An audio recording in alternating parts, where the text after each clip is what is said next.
ભગવાન શું થશે?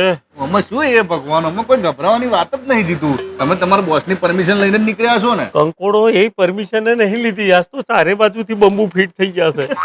જીતું તું ઉપાધિ લઉં છું ને તો એકે બાજુ છૂટવાનો રસ્તો બાકી નહીં મેલતો, પાક્કા પાયે લઉં છું. અલ્યા ભાઈ, તને અત્યારે હસીને મસ્તી ઉજશે, એ ગાડી જીવ જાય છે યાર. ઓનો તોડ કાઢવાનો છે મારે.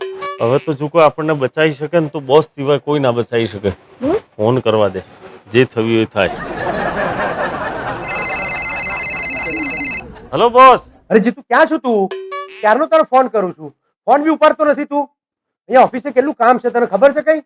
આ પેલી કામિની બી આવી નથી પાછી. આવી રીતે થોડી ઓફિસનું કામ થશે? અરે ના ના સર, એવું નથી. હું છે ને ઠેક ઓફિસના ગેટ સુધી પહોંચ્યો અને મને અચાનક ફોન આવ્યો પાલનપુરની પાર્ટીનો.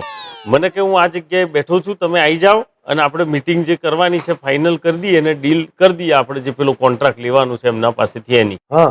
તો પછી હું નીકળતો તો ત્યાં મને કામિનીજી સામે મળ્યા. તો કામિનીજીને સાથે એટલે લેતો આવ્યો કે 2 જણા હોય તો સાહેબ ડીલ કરવામાં શું સરળતા આપણે સમજાઈ શકીએ એમ. એટલા માટે પછી મેં કામિનીજીને કીધું ચલો.